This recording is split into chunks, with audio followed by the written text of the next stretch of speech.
Ondel-ondel merupakan boneka khas Betawi dan sekaligus jadi lambang kota Jakarta.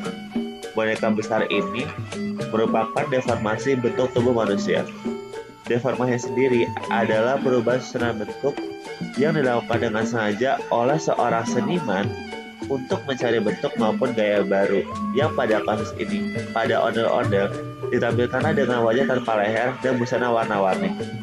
Ondel-ondel kini mengalami kontinuitas dan perubahan unsur-unsur, kostum, dan fungsi, namun tetap digunakan sesuai kepentingan. Pada masanya, ondel-ondel menjadi menarik karena dari unsur-unsur kostum maupun maknanya terus berubah sesuai dengan konteks sosial, politik, ekonomi, dan budaya yang terkait dengan peran kekuasaan di masa-masa tertentu.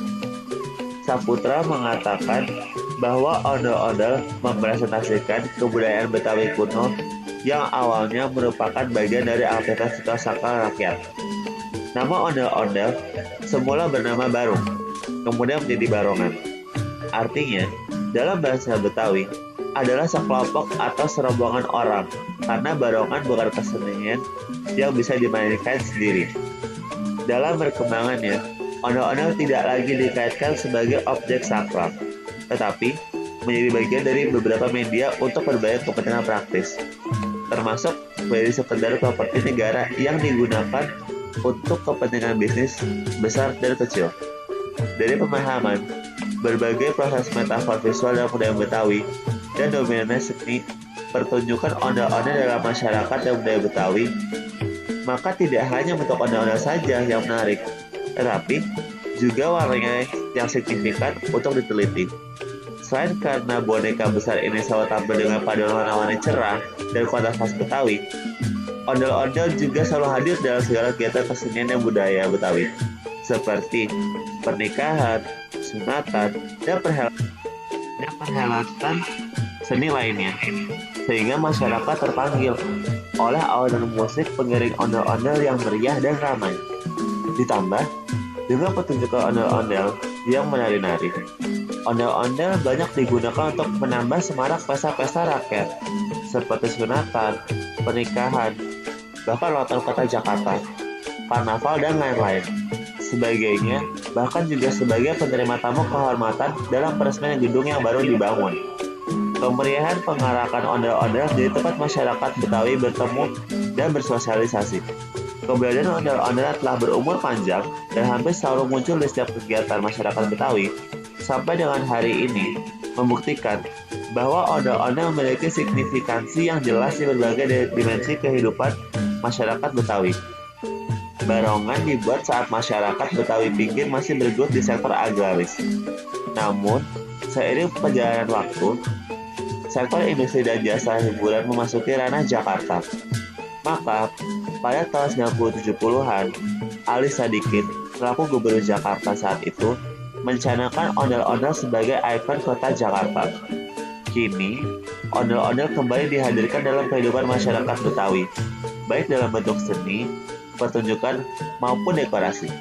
Dari zaman ke zaman, ondel-ondel mengalami kontinuitas dan perubahan dalam unsur-unsur kostum dan penggunaan kombinasi warnanya. Ondel-ondel tidak lagi selalu tampil dalam kombinasi warna-warna kontras saja, tapi juga kombinasi warna harmonis atau senada disesuaikan dengan tema acara dan topeng. Penampilan ondel-ondel sederhana dan penggunaan warna-warna mencolok khas Betawi mampu menghadirkan budaya warna yang menunjukkan ciri-ciri khas budaya Betawi yang sering dikatakan melting pot. Pertemuan dari berbagai suku dan bangsa asing yang terdiri dari Cina, Belanda, Portugis, India, dan Arab. Barongan atau ondel-ondel kuno yang memiliki nilai sakral dengan ritual tertentu di zamannya masih dapat dengan mudah dijumpai oleh masyarakat di Jakarta dengan format yang berbeda. Tidak hanya merupakan fungsi saja mengalami pergeseran, kehadiran ondel-ondel yang awalnya selalu berpasangan, yaitu yang melambangkan keseimbangan, lengkap dengan musik khas dan tim pengiringnya, juga mengalami perubahan. Kini, ondel-ondel dapat hadir dengan jumlah banyak, bahkan lebih dari sepasang, lengkap dengan musik Betawi atau musik pop dan tim pengiringnya.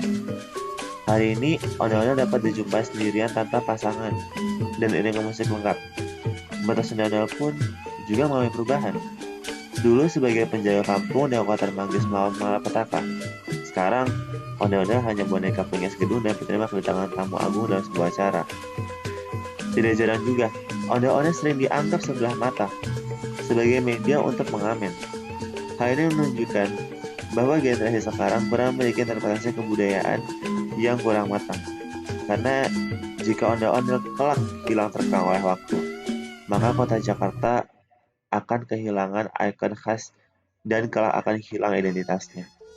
Inilah tugas kita sebagai generasi penerus kebudayaan Indonesia, di mana kita harus menuturkan dan harus mengajarkan kebudayaan-kebudayaan Indonesia, khususnya ondel-ondel, kepada penerus kita.